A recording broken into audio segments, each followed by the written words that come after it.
Let me ask you something. Have you ever looked in the mirror and wondered, why am I not further ahead? Why do I feel stuck, drained, or like life is passing me by?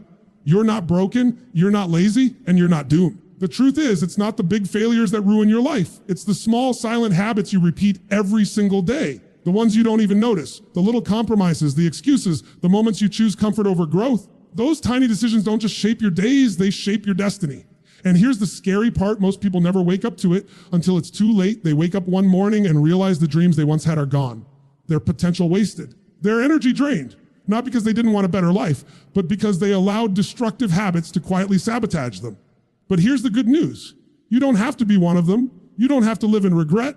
You can take back control starting today. Because once you identify the habits that are destroying your focus, your energy, your confidence, and your future, you can break them. You can replace them with habits that give you power, momentum, and purpose. So if you've ever felt like you're capable of more, but something invisible is holding you back, I want you to lean in right now. Because in the next few minutes, I'm going to expose the 5 habits that are silently ruining your life. Once you see them, you'll never be able to unsee them. This could be the wake-up call you've been waiting for. Procrastination is one of those things we laugh about, we joke about, we even excuse as if it's harmless. Let me tell you something, it's not harmless. It is the silent assassin of dreams. It sneaks into your life disguised as rest, disguised as, I'll do it tomorrow, disguised as, I'll start when I feel ready. But you and I both know tomorrow turns into next week, and next week turns into next year. And before you know it, 5, 10, 20 years are gone. And what you're left with isn't just lost time, it's a life that never reached its full potential. Procrastination isn't about time management. If it were, you'd have fixed it already. Procrastination is about emotional management. It's about the stories you tell yourself to avoid discomfort. Because let's be real, most of the things you're putting off aren't hard, they're just uncomfortable. That workout isn't impossible, but it forces you to face your own excuses. That phone call isn't terrifying, but it forces you to risk rejection. That business idea isn't complicated, but it forces you to step into the unknown. And so you put it off, telling yourself you'll start when the stars align, when you have more time, the fear goes away. But here's the truth, fear doesn't leave and time doesn't wait. Every time you procrastinate, you teach yourself something dangerous. You teach yourself that your word doesn't mean anything. You tell your brain, when I say I'll do something, I don't really have to follow through. And the more you repeat that, the weaker your self-trust becomes. Think about it. How powerful would your life be if you became the kind of person who did what they said they'd do? Every single time, you wouldn't just trust yourself, you'd build unshakable confidence. Because confidence doesn't come from motivation, it comes from evidence, and the evidence of your life right now is built on your habits. Procrastination robs you of momentum, and momentum is everything. Momentum is the invisible force that makes hard things feel easier, that takes small wins and stacks them into massive victories. But when you procrastinate, you cut momentum at the root. You stop before you start. Here's the thing about momentum, it's just as easy to build in the wrong direction as it is in the right one. Every time you procrastinate, you're building negative momentum. You're stacking proof that you can't follow through, that you'd rather wait than act, that comfort matters more than growth. And that kind of momentum creates a spiral downward. Suddenly the simple things feel heavy, the basic tasks feel overwhelming, and you convince yourself you're just not capable. Here's the secret: action kills procrastination faster than motivation ever will. You don't need to feel ready. You don't need the perfect plan. You need to take one step, just one, because that one step creates energy. That energy creates momentum. Momentum builds the life you're actually meant to live. Now, let's be real. Procrastination feels good in the short term. It's relief. It's escape. It's like eating junk food. You get the sugar rush, but then you feel the crash. You scroll for an hour on your phone instead of doing the work, and in the moment it feels like rest. But it's not rest. It's avoidance. And avoidance always creates more stress, more pressure, more guilt. You don't avoid the pain, you multiply it. That task you put off, it's still waiting for you tomorrow, only now it feels heavier, scarier, harder. The conversation you avoided, it didn't go away. It got more complicated, more emotional, more urgent, and deep down, you know this. That's why procrastination doesn't just waste your time, it drains your energy, because carrying the weight of what you're avoiding takes more from you than doing the actual thing. Think about the times you've finally done something you avoided for weeks. How long did it actually take? 10 minutes, an hour, and you sat there afterward thinking, why did I wait so long to do this? That's the trap. You suffered more from waiting than from doing.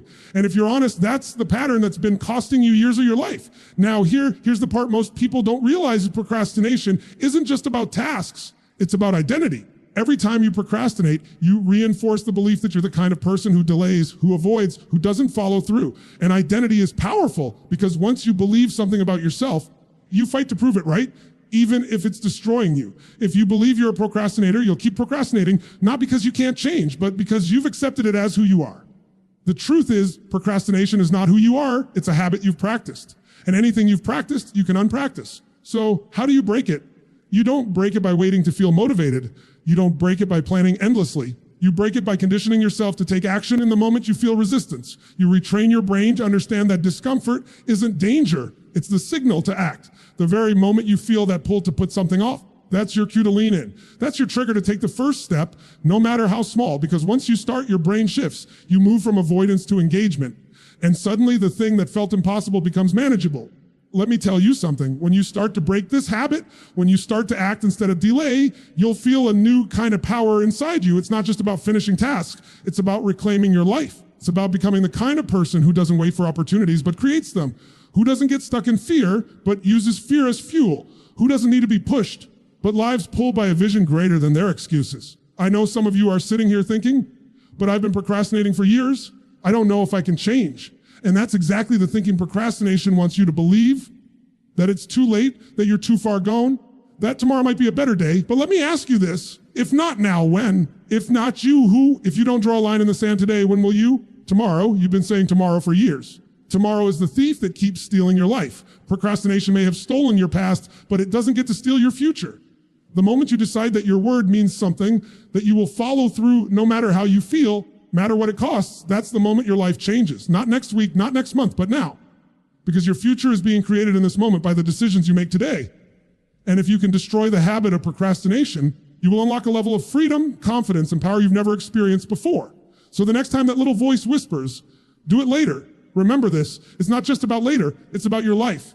And your life is too valuable, too precious, too full of possibility to waste another second waiting. The time is now, always now. Excuses, we all know them, we've all used them, and for a moment, they feel like the perfect shield. They protect your ego, they soften the sting of failure, they give you something to point at other than yourself.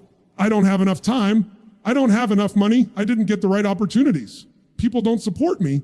Born into the right family, excuses feel safe because they let you off the hook. But here's the truth, excuses are the invisible chains that keep you locked in the same place year after year. The comfort blanket that makes mediocrity feel acceptable. And if you don't rip them away, they will quietly steal everything you're capable of becoming. Excuses are dangerous because they sound reasonable. They make sense. If you've got bills, if you're exhausted, if you've been through pain, if someone betrayed you, it's easy to point to those things and say, that's why I'm not where I want to be. But let's be honest, plenty of people had the same challenges, maybe worse. They still found a way to rise. So the difference isn't your circumstance, it's whether you choose excuses or responsibility. Excuses feed your pain, responsibility feeds your power. The moment you choose to live in excuses, you give away control. You hand your life over to circumstances, to other people, to luck. You tell yourself, I'm not in charge of my results. And the second you do that, you're done, because life will never hand you success. Life rewards responsibility. Responsibility is about saying, even if it's not my fault, it's still my responsibility. That shift is where everything changes. Excuses are addictive because they protect your pride. They allow you to fail without admitting it. They give you a story you can repeat to yourself and others so you don't have to feel the sting of ownership. But that sting, the sting of saying, I fell short because of me, that's the very thing that can drive you to grow. Without that sting, you never change. You stay stuck, recycling the same stories until your entire life becomes one long excuse. Think about it. How many times have you told yourself a story about why you couldn't do something, only to realize later you actually could? Maybe you said you didn't have time, but then something urgent came up and suddenly you found time. Maybe you said you didn't have money, but when something you valued enough showed up, you made it happen. Maybe you said you weren't ready. Deep down, you knew readiness was never the issue, fear was. Excuses are rarely the truth. They're simply the most comfortable lie you can tell yourself in the moment. And let's talk about time for a second, because that's the most common excuse of all. I don't have time. That's not true. You have the same 24 hours every single person on this planet has. Time is not the problem. Priorities are. When you say you don't have time, you really mean is, it's not important enough to me right now.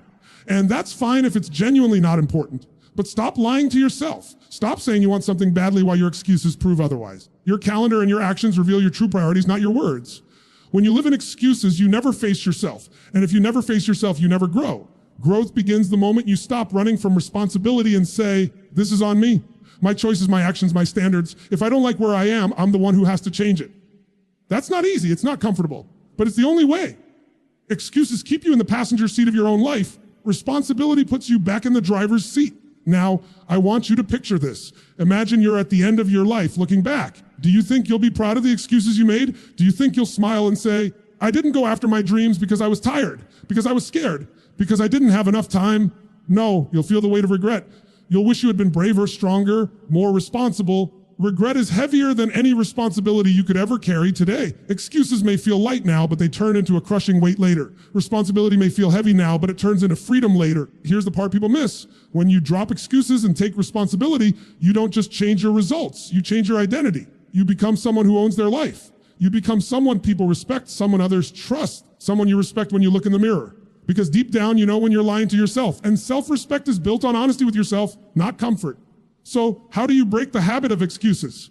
You catch yourself in the story. You notice when you're saying, I can't, and challenge it with, I won't. Because the truth is, most of the time it's not, I can't, it's, I won't.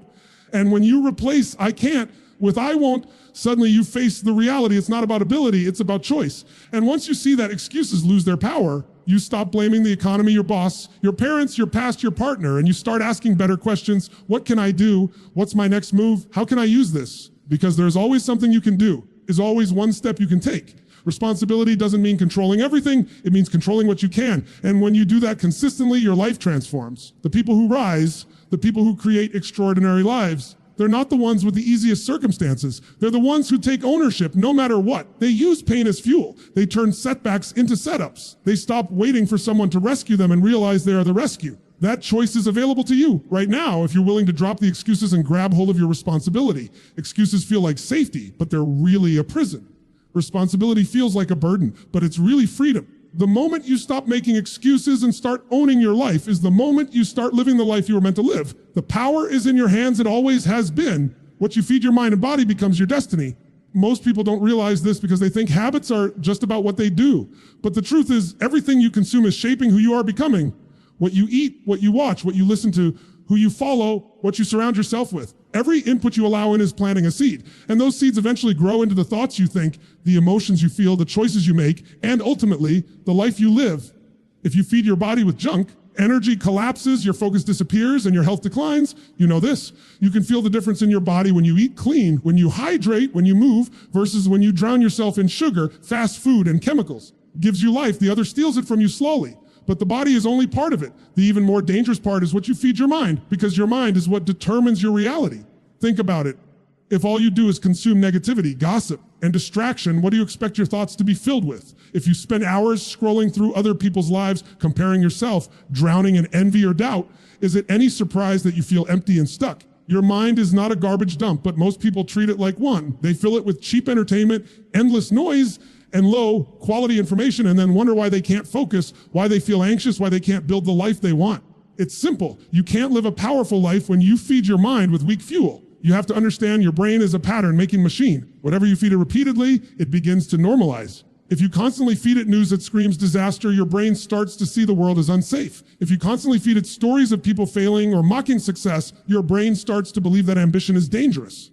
If you feed it constant distraction, it learns that focus is impossible. And here's the scary part. Most people don't even notice it happening. They don't realize how much their daily inputs are conditioning them, shaping their beliefs, programming their identity. But the opposite is also true. If you feed your mind with strength, with ideas, with inspiration, with learning, your brain begins to expand. It starts to see possibilities instead of problems. It starts to crave growth instead of comfort. It starts to align with the future you want to create.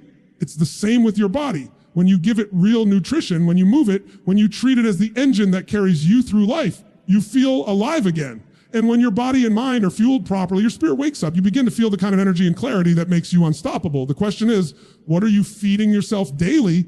Not once in a while, not just when you feel like it, but consistently. Because consistency is what creates identity.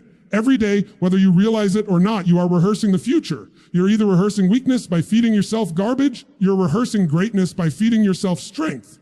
And it's not about being perfect. It's about raising your standards for what you allow in. Think about this. If someone tried to dump trash all over your living room, you'd stop them immediately. You wouldn't tolerate it for 1 second. But how many times do you allow people, media, or even your own habits to dump trash into your mind and body? You guard your house more fiercely than your future. That has to change, because the quality of your life is determined by the quality of your inputs. Let's make it real. Imagine two people wake up tomorrow. The first one scrolls social media for an hour, fills their mind with comparison and noise. skips breakfast, drinks 3 cups of coffee, and rushes out the door late and stressed. The second one wakes up, moves their body, drinks water, takes 10 minutes to feed their mind with something inspiring or educational, eats something that fuels them, sets their intention for the day. Both people have the same 24 hours, but the trajectory of their day and eventually their life is radically different. That difference doesn't come from luck or talent. It comes from what they fed themselves at the start of the day. And it's not just about mornings, it's about every choice you make. The shows you binge, the conversations you entertain, the food you eat at night, podcasts you listen to on your commute, the voices you let in your head. These are not small choices, they are the training ground of your destiny. If you want more power, more clarity, more confidence, you have to stop feeding yourself weakness and start feeding yourself strength. The truth is, you already know what's lifting you and what's draining you. You can feel it. You know which foods make you feel alive and which ones make you sluggish. You know which people inspire you and which ones poison you. You know which content feeds your growth and which content keeps you stuck.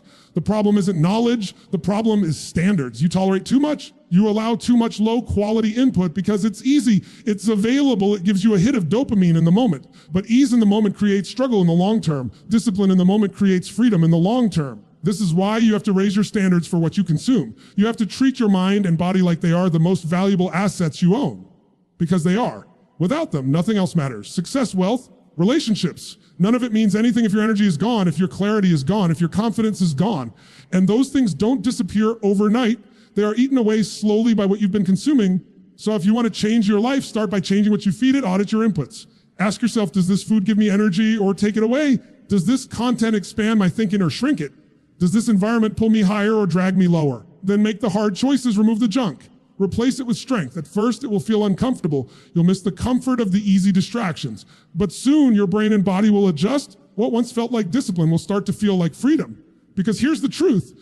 You cannot live an extraordinary life on ordinary fuel. You can't expect to think big if you're constantly feeding your mind smallness. You can't expect to feel strong if you're constantly feeding your body weakness. You can't expect to grow if you're constantly feeding yourself comfort. What you feed grows. What you starve dies. Starve the negativity, the junk, the noise. Feed the strength, the clarity, the growth. You don't get the life you want by chance. You get it by design. And that design begins with the inputs you choose every single day. Stop feeding yourself weakness and start feeding yourself the fuel your future deserves. The people you surround yourself with are shaping your life in ways you can't even measure. Most of us like to think we're independent. We make our own choices, that no one else has the power to influence us. But that's not true. Human beings are wired for connection. We absorb the language, the energy, the standards, and even the beliefs of the people closest to us. You notice it or not, your environment is programming you every single day. If you spend your time around people who complain all the time, you'll eventually start complaining more yourself. Your circle is filled with people who constantly talk about what's wrong, how unfair life is, or how nothing works out. Your brain begins to tune itself to the same frequency. It's not that you suddenly become weak. It's that negativity is contagious. It spreads through conversations, body language, and energy. And the danger is that over time, you start even questioning it. You start to believe it's just the way things are. But think about the opposite. Imagine being surrounded by people who dream bigger than you, who push harder, who expect more from themselves and from you. What happens then? You rise, you stretch, you expand your vision. Pulled upward simply because being around them demands more from you. That's the power of environment. You can either be dragged down without even realizing it, or you can be elevated beyond what you thought was possible. Here's the truth. No one is neutral. Every person in your life is either pulling you closer to your potential or further away from it. There is no middle ground. That friend who always convinces you to skip your goals, that relative who makes you feel small, that coworker who gossips and criticizes, that's not neutral. That's a slow poison. And the scary thing about poison is that it doesn't kill you instantly. It kills you over time. One conversation at a time, lowered standard at a time, one subtle compromise at a time. We tolerate toxic people because they're familiar, because it feels uncomfortable to let go, because we don't want to be alone. But ask yourself, what's worse? Standing alone for a while or surrounding yourself with people who are silently destroying your future? It takes courage to choose your circle wisely. It takes strength to distance yourself from people who won't change. But if you don't, you end up living their life instead of your own. And it's not just about removing the wrong people. It's about actively seeking the right ones. Because if you don't fill your environment with voices that lift you, voices that challenge you, voices that call out the best in you, then the empty space will be filled by the noise of the average. And average is the enemy of greatness. You need people in your life who won't let you settle. People who remind you of who you are when you forget. People who see your excuses for what they are and refuse to let you get away with them. People who don't just clap for your dreams, but push you to actually go after them. That's the kind of environment that changes you. Because when your standards slip, their standards pull you back up. When your belief wavers, their belief carries you. When your courage fades, their example reignites it. Look back at your life and you'll see the proof. The times you grew the most, achieved the most, became the strongest, chances are you weren't doing it alone. You had someone in your corner, or you were surrounded by a group that lifted you higher. That wasn't an accident. That was environment doing what it always does, shaping you. Here's the part most people miss. You don't just absorb your environment, you also become the environment for others. You're not just influenced, you're an influencer. Your energy, your words, your standards, they are either lifting the people around you or pulling them down. So the real question isn't just, who am I around, but also, who am I becoming for the people around me? If you want to attract better people into your circle, you have to raise your own standards first, because like mediocrity attracts mediocrity, growth attracts growth, strength attracts strength. That's why you can't afford to keep waiting for the right people to just show up in your life. You have to become the right person yourself. And when you do, when you start living with discipline, with energy, with purpose, the people who resonate with that will naturally gravitate toward you. The wrong ones will fall away, not because you cut them off, but because your energy no longer matches theirs. And the right ones will step in because you've created space for them. Some of you listening right now, you already know there are people in your life you need to let go of. You've been feeling it for months, maybe years. You know they're holding you back, but you've been holding on out of guilt, out of history, out of fear. And I get it, it's not easy to walk away. But what's the cost of staying? The cost of letting them shape your habits, your mindset, your standards. That cost is far greater than the discomfort of letting go. And don't misunderstand me. I'm not saying cut everyone out who isn't perfect. None of us are perfect. This isn't about perfection, it's about direction. Are the people around you moving forward, or are they pulling you backward? Do they encourage your growth, or do they resent it? Do they celebrate your wins? Do they secretly hope you'll fail so they don't feel left behind? Those are the questions you need to ask yourself. Because life is too short to spend it surrounded by people who make you smaller. Your circle should expand you, not shrink you. It should inspire you, not drain you. It should remind you of who you can become, not who you used to be. And if it doesn't, then you owe it to yourself to make a change. You cannot live an extraordinary life in an ordinary environment. The people around you are either your anchor or your wings. And if you want to fly, you have to choose your wings wisely. Comfort is one of the most seductive traps you will ever face in your life. It whispers to you, stay here, it's safe. Don't push too hard, don't risk too much, don't stretch yourself. And it feels good in the moment. Comfortable, familiar, easy. But comfort is the silent killer of growth. Addiction to comfort is what keeps people stuck in the same place year after year, wondering why nothing changes, why they feel empty, why they know deep down they're capable of more but can't seem to reach it.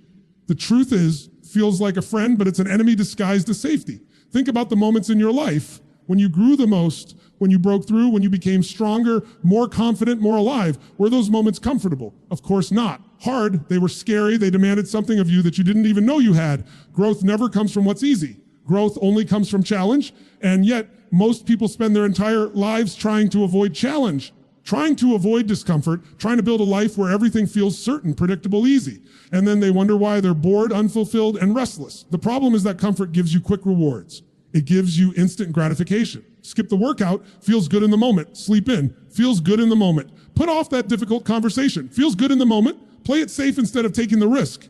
Feels good in the moment. But those little moments of comfort stack up. Over time, they create a life of regret because comfort might feel good now, but it steals from your future. On the other hand, discomfort might feel painful now, but it pays you back for the rest of your life. Discomfort is where growth lies. Discomfort is where confidence is built. Discomfort is where breakthroughs happen. You don't build resilience when life is easy. You build resilience when life challenges you and you push through anyway. You don't build courage sitting on the couch. You build courage stepping into fear and realizing you survived. You don't build strength avoiding struggle. You build strength by walking straight into it and discovering you're capable of more than you thought. Comfort is addictive because it doesn't feel dangerous in the moment, doesn't destroy you instantly. It destroys you slowly, quietly. Day after day of choosing easy over growth, and one day you wake up realizing you've lost your edge, you've lost your hunger, you've lost the spark that once made you feel alive. The worst part is you start to convince yourself that this is just how life is. But it's not life, it's the comfort zone that's killing you. There is nothing safe about staying comfortable. In fact, it's the most dangerous place to be because while you're sitting in comfort, the world is moving forward. Opportunities are passing you by. Other people are growing, evolving, pushing past their limits. And before long, you're not just standing still, you're falling behind. When you finally realize it, the gap between where you are and where you could have been feels impossible to cross. That's the real cost of comfort. But here's the good news. Discomfort is a choice. And just like comfort compounds into regret, discomfort compounds into greatness. Every time you step out of your comfort zone, even in small ways, you expand it. You stretch what you believe you're capable of. You prove to yourself that fear doesn't control you.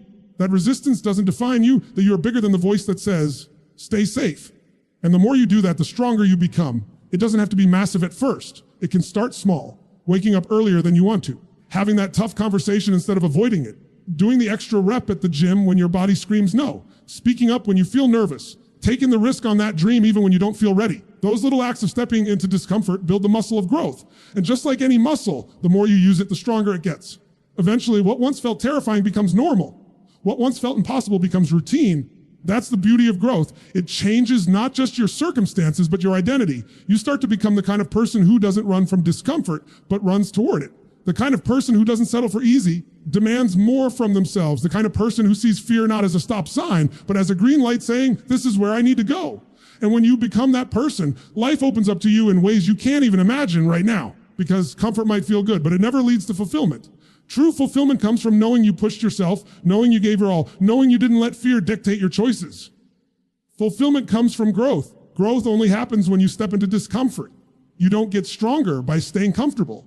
You don't get more confident by staying comfortable. You don't build the life you dream of by staying comfortable. You have to be willing to leave the safe zone and step into the stretch zone, the place where you don't know the outcome, where it feels uncertain, where it feels scary. That's the place where you discover who you really are. So the next time you feel that pull toward comfort, that temptation to take the easy road, I want you to remember this. Comfort is not your friend. It's the enemy of your future. And every time you choose comfort, you are trading the life you want most for the life that feels easiest in the moment. Your destiny is not built in comfort. It's built in challenge, in courage, in pushing beyond the limits of what you think you can handle. If you're willing to step into that discomfort consistently, relentlessly, your life will transform in ways comfort could never give you. The future you want lives just outside your comfort zone. Discipline, it's not a word most people like to hear because it sounds rigid, it sounds restrictive, it sounds like you're cutting out freedom. But the truth is, the lack of discipline is what keeps people trapped, and discipline is what sets people free. Without standards, without structure, without a personal code that you live by every single day, life will pull you in every direction except the one you want to go. And the scary part is, you won't even realize it's happening because the drift is slow. You don't notice yourself lowering your standards day by day until one day you wake up realizing you're miles away from the person you wanted to become. Every successful person, every fulfilled person, every person who has built a life they're proud of, at the core of it all, they had discipline. They had the ability to do what they said they would do. Not just when it was easy, not just when it felt good, but when it was hard, when it was inconvenient, every part of them wanted to quit. That's the difference between people who create the life they want and people who just dream about it. Dreams without discipline turn into regret. Think about it. If you rely only on how you feel in the moment, you will almost always choose the path of least resistance. You'll choose to stay in bed instead of getting up early. You'll choose to scroll your phone instead of building your skills. You'll choose to put off that work instead of finishing it. You'll choose the quick hit of pleasure instead of the long-term fulfillment of progress. Feelings will betray you. They're inconsistent. They're driven by mood, by circumstance, by how much sleep you got, by what somebody said to you that day. If you let feelings run your life will be inconsistent at best and disappointing at worst. Discipline is what anchors you when feelings try to pull you off course. It's the commitment to your standards no matter what. It's saying, this is who I am. This is how I show up. This is non-negotiable. That's how real confidence is built. Confidence doesn't come from positive thinking. It comes from evidence. It comes from knowing you can trust yourself. Self-trust only comes from discipline. Every time you keep a promise to yourself, you strengthen your identity. Every time you break one, you weaken it. It's that simple. Most people are disciplined with other people, but not with themselves. They'll show up for work, they'll show up for friends, they'll show up for family. But when it comes to their own goals, their own dreams, their own standards, they let themselves off the hook. And that's why they never break through, because the standard they hold for themselves is weaker than the standard they hold for everyone else. But the truth is, the way you do one thing is the way you do everything. If you keep letting yourself slide in one area, it bleeds into all areas. Discipline isn't about perfection, it's about alignment. When your actions align with your values consistently, you become unstoppable. The challenge is that discipline feels hard in the moment. It feels uncomfortable to push yourself when your body wants to stop. It feels tough to say no to things that everyone else is indulging in. It feels painful to delay gratification when instant gratification is right there. Here's the paradox. What feels hard now makes life easier later, and what feels easy now makes life harder later. Discipline is hard in the short term, but pays dividends forever. Lack of discipline is easy in the short term, but robs you for the rest of your life. Look at anyone you admire, anyone who's achieved something great, and you'll see discipline at the foundation. The athlete who trains when nobody's watching. The entrepreneur who keeps building even when they're exhausted. The parent who sets a standard for their kids by living it, not just preaching it. These people don't have more willpower than you. They don't have some magic gene. They've simply built the muscle of discipline, and just like any muscle, it grows stronger the more you use it. Discipline is freedom because it puts you in control. When you know you'll do what you said you'll do, no matter how you feel, you stop being a slave to circumstances. You stop being controlled by moods, temptations, or distractions. You gain power over yourself, and when you have power over yourself, no one else can take it from you. That's freedom. The truth is, every single day you're training yourself. The question is, what are you training? Are you training discipline or are you training weakness? Every time you hit snooze, you're training weakness. Every time you put off what you know you need to do, you're training weakness. Every time you cave into distraction, you're training weakness. But every time you follow through, even when it's uncomfortable, even when it's hard, you're training discipline.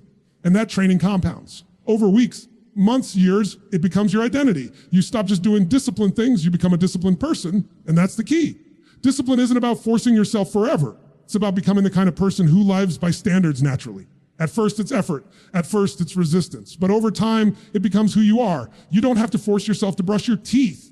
You just do it. That's the power of discipline when it's ingrained. It becomes automatic. Some people think discipline means a lack of joy, a lack of spontaneity, a rigid life. But that's not discipline, that's control. Real discipline gives you more joy because you're not constantly weighed down by guilt, by procrastination, by regret. Real discipline gives you more energy because you're not wasting it on indecision. Real discipline gives you more freedom because you've already done the things that matter most, and now you get to enjoy the rewards. It's not about living a strict, joyless life. It's about building a foundation where you can actually enjoy life fully, because nothing feels better than being proud of yourself. Nothing feels better than looking in the mirror and knowing you didn't take the easy way out. Nothing feels better than knowing you can rely on yourself no matter what. If you want to change your life, stop waiting for motivation, stop waiting for the perfect time. Stop waiting until you feel ready, build discipline. Build the ability to follow through whether you feel like it or not. Because the truth is, your feelings are fleeting, but your standards are forever. Discipline is not a punishment. It is the greatest gift you can give yourself. It's the bridge between who you are and who you want to be. And if you're willing to build it, if you're willing to live by it, there is nothing you cannot create, nothing you cannot achieve, nothing you cannot become. Your future depends on the standards you enforce today. So raise them and live by them.